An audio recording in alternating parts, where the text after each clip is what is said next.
Effectivement, mon collègue Damien Evans étant souffrant depuis son retour de mission au Cambodge en début de semaine, il me revient donc de lire son texte, ce que j'essaierai de faire au mieux avec la plus grande fidélité.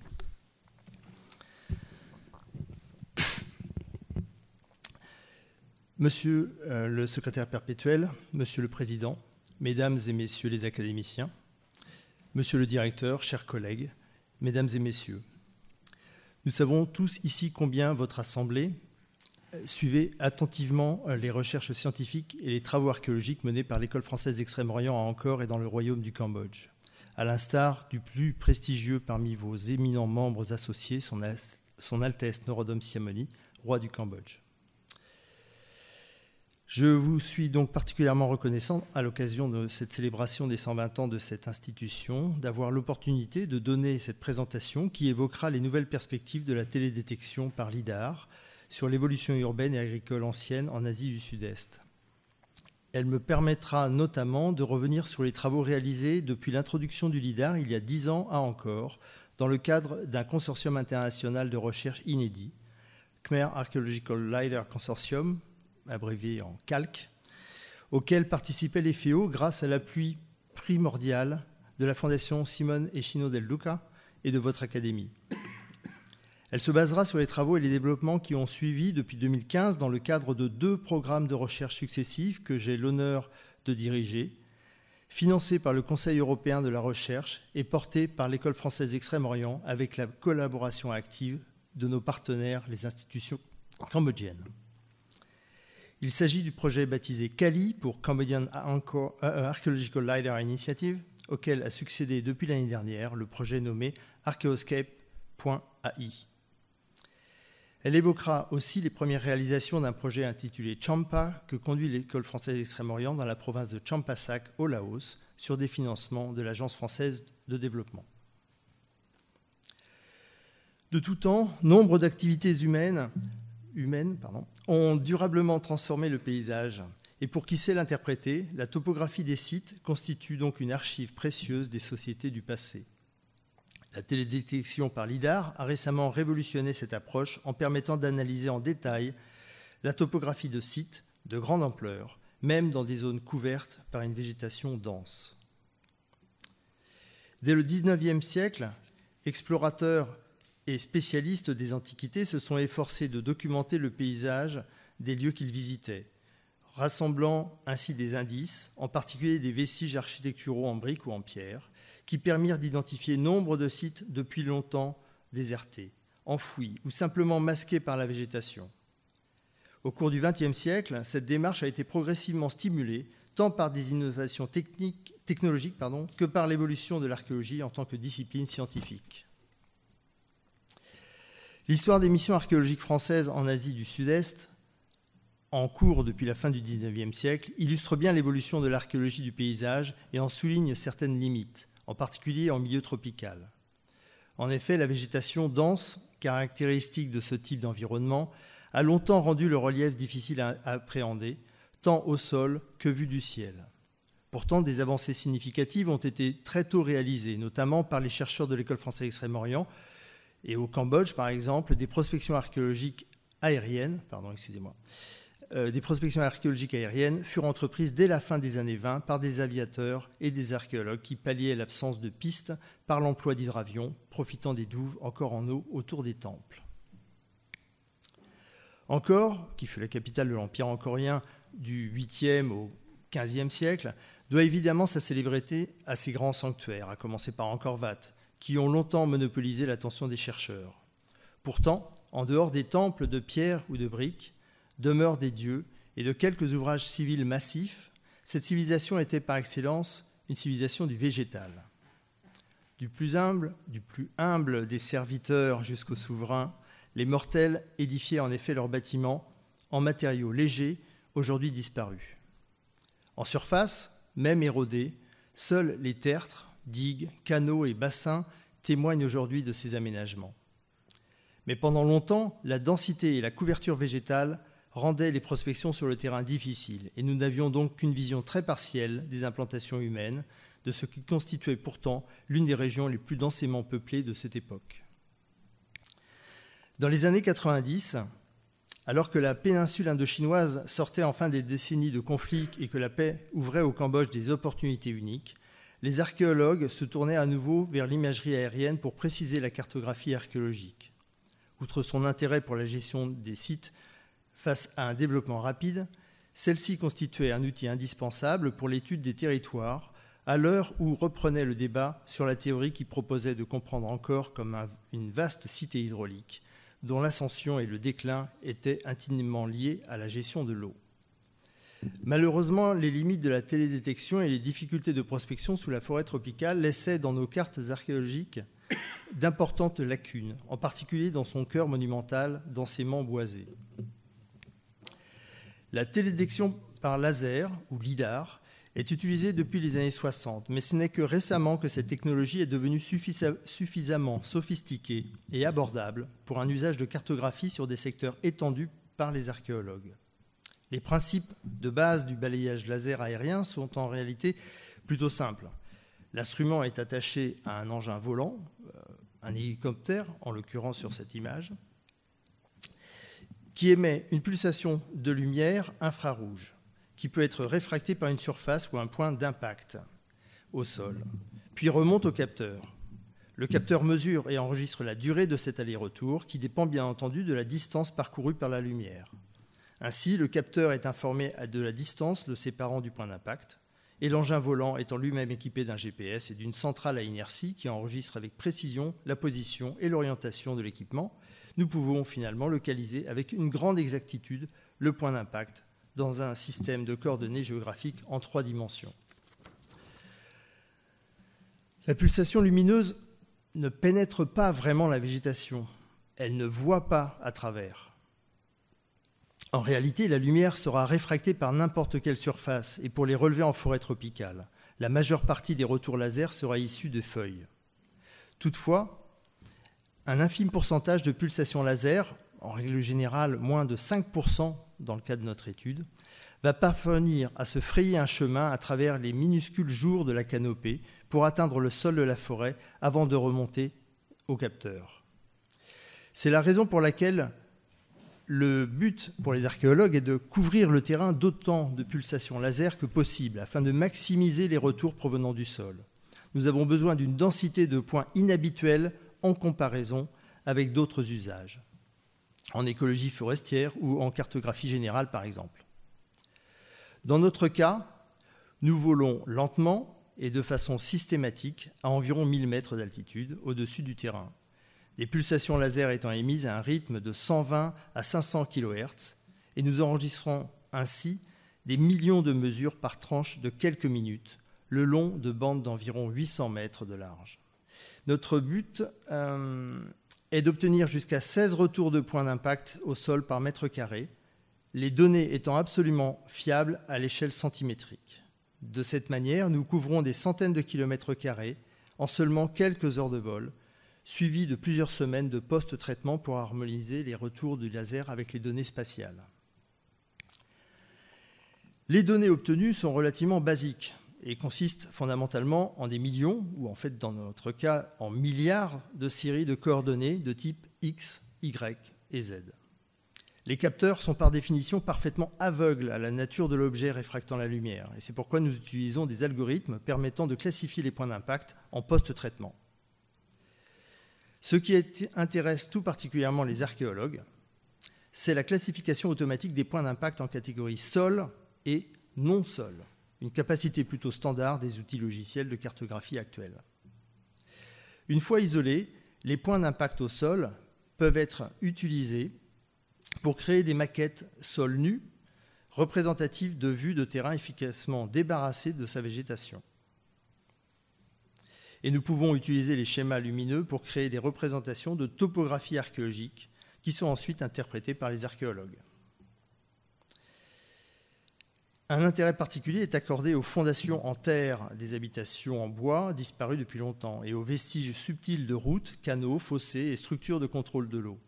La résolution finale de ces images est limitée par la densité des données afférentes aux points d'impact au sol, mais pour nos objectifs, nous produisons des images d'une résolution de 20 cm qui nous permettent de distinguer des objets d'aussi petite taille que des blocs de pierre sur le sol de la forêt.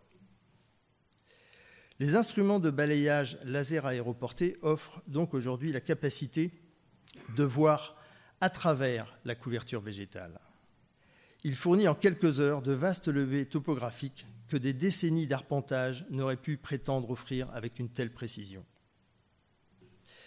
Comme je l'ai indiqué précédemment, l'FEO a été en 2012 à l'origine avec l'université de Sydney, dont je dirigeais alors le centre à Angkor, de la formation du consortium international qui a entrepris le premier programme LIDAR archéologique en Asie, couvrant environ 400 km² du nord du Cambodge, dont les sites d'Angkor, de Khoker et partie de celui du Phnom Kulen, ce que nous voyons en jaune sur cette diapositive.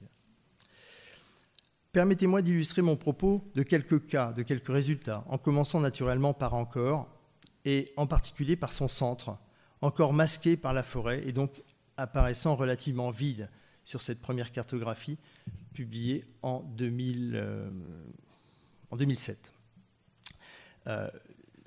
Concentrons-nous sur cette partie centrale, où vous reconnaîtrez facilement l'enceinte carrée de la ville d'Angkor Thom, de 3 km de côté, et en bas, au sud, le temple d'Angkor Wat avec son enceinte. Une vision de la cartographie préexistante avant le LIDAR, qui avait été fort heureusement largement complétée grâce au travail incroyable de l'un de nos collègues, Jacques Gaucher, qui avait passé de nombreuses années à cartographier cette zone d'Angkor Thom sur le terrain, à la main, en utilisant des techniques traditionnelles de levée.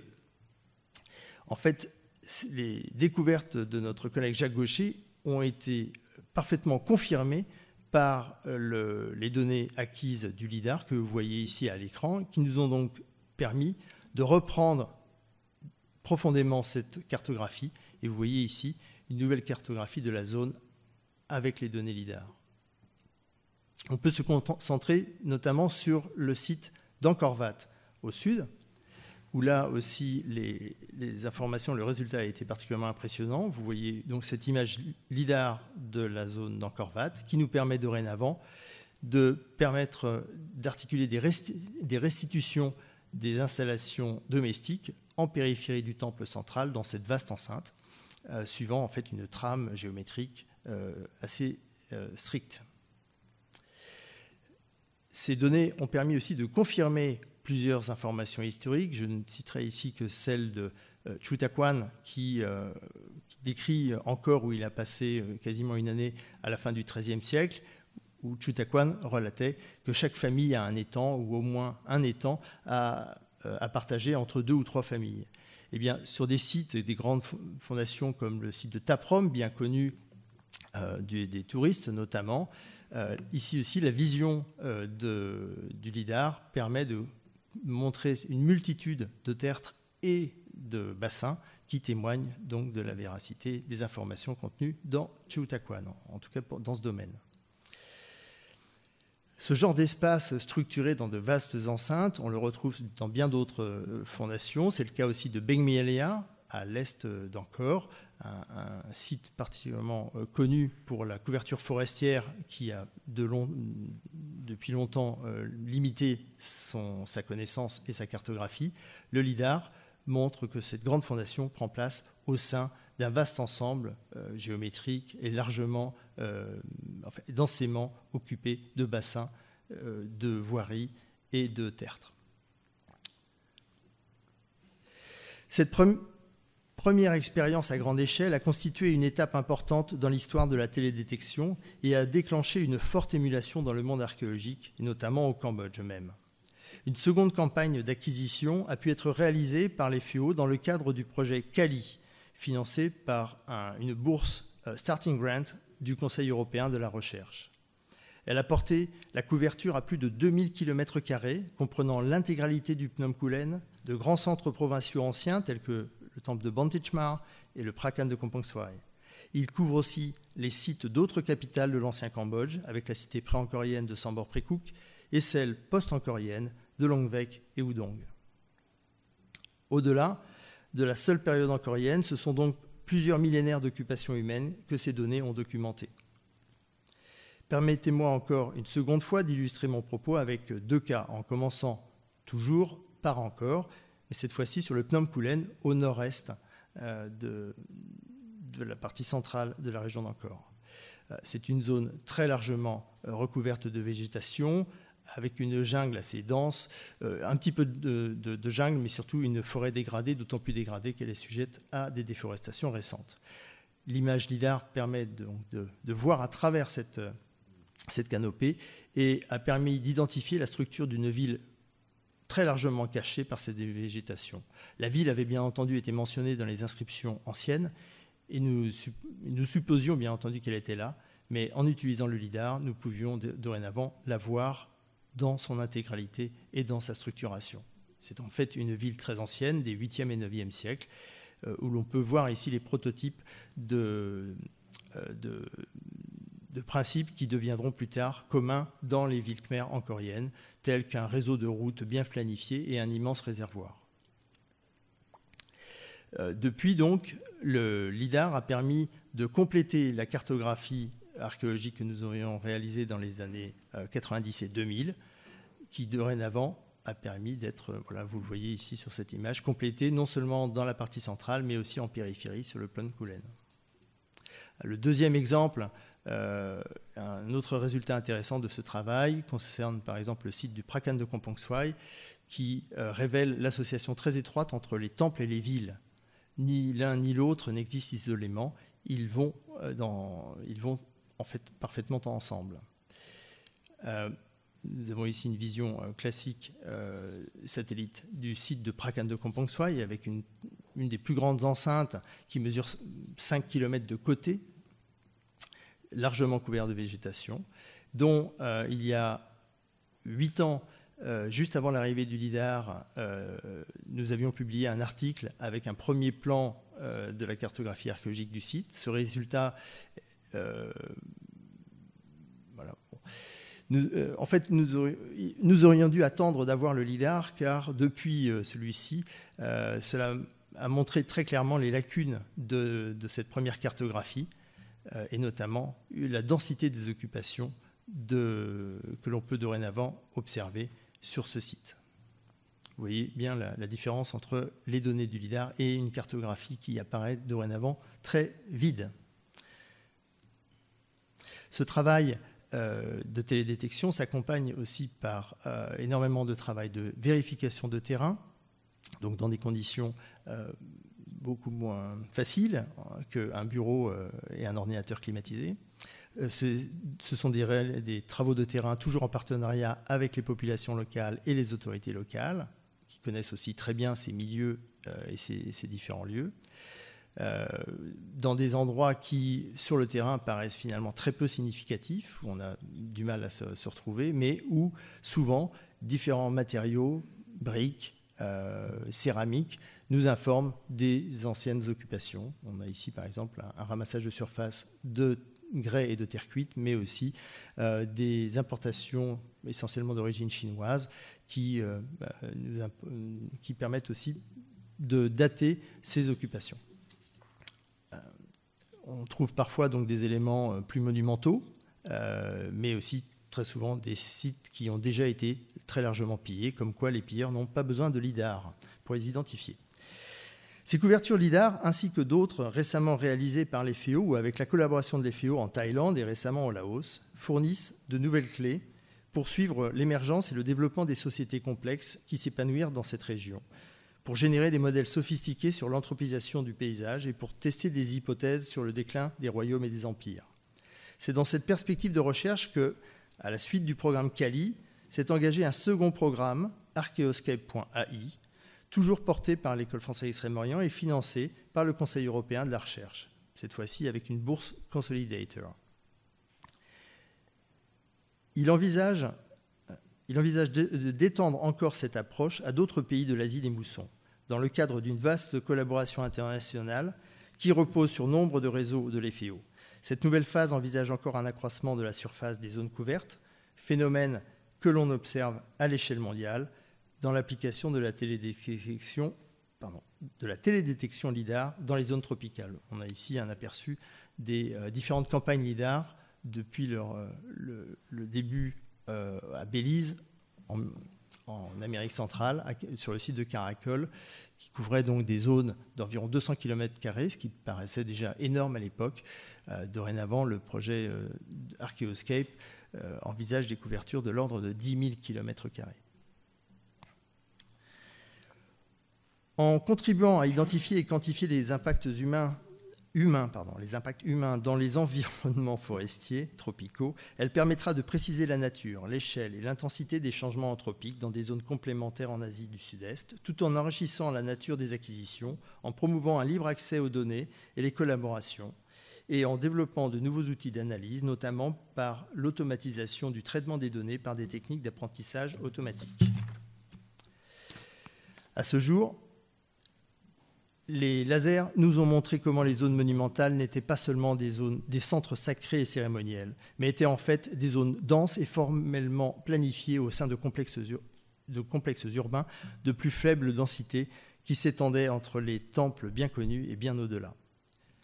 Ces zones ne ressemblent pas à des villes au sens conventionnel, mais sont indéniablement urbaines, ce qui nous invite à repenser la définition même de l'urbanisme dans le passé. Presque invariablement, les populations qui ont construit des villes dans cet environnement tropical difficile l'ont fait d'une manière qui a profondément transformé le paysage naturel, souvent au détriment de leurs associés sur le long terme. Le LIDAR révèle en effet des transformations à l'échelle régionale, dans lesquelles de vastes zones forestières ont été converties en zones urbaines et agricoles, avec des rivières entières détournées et des infrastructures hydrauliques de vaste ampleur qui bouleversaient l'environnement. Les projets d'ingénierie massifs étaient difficiles à maintenir à terme. Et en raison de leur durabilité, ils créaient une sorte d'inertie matérielle qui minait la capacité de ces civilisations à s'adapter aux changements sociaux et environnementaux. Les récents progrès réalisés dans le monde par la technologie LIDAR ont encouragé les médias et même certains chercheurs à annoncer une révolution scientifique en archéologie comparable à l'avènement de la datation radiocarbone dans les années 50. Dans ce contexte, il est important d'être prudent par rapport à la méthode et de reconnaître avant tout qu'elle est ancrée dans une riche histoire de prospection, une évolution des méthodes et des idées remontant aux premiers explorateurs. Si dans certaines régions, les paysages révélés étaient largement inconnus, dans la plupart des cas, le LIDAR vient essentiellement combler les lacunes des connaissances existantes, loin donc des récits racoleurs de villes perdues ou de civilisations oubliées. Ce qui est pourtant indéniable, c'est que presque partout où nous regardons avec cet instrument, il apparaît que nous avions sous-estimé l'échelle et l'intensité de l'effort humain enregistré à la surface de la Terre. Les paysages que nous imaginions auparavant comme sauvages ou inhospitaliers se révèlent façonnés par la main humaine. Certains prétendent que même l'Amazonie, par exemple, ressemble davantage à un jardin qu'à un phénomène naturel. Et seuls des outils comme le LIDAR permettent de prendre la mesure de sites archéologiques à une telle échelle. Dans les années à venir, les progrès techniques dans les technologies des drones et du LIDAR devraient finalement se combiner au point où le LIDAR deviendra un outil standard de la boîte à outils de l'archéologue et des perspectives plus importantes suivront sûrement dans le monde entier. Je vous remercie.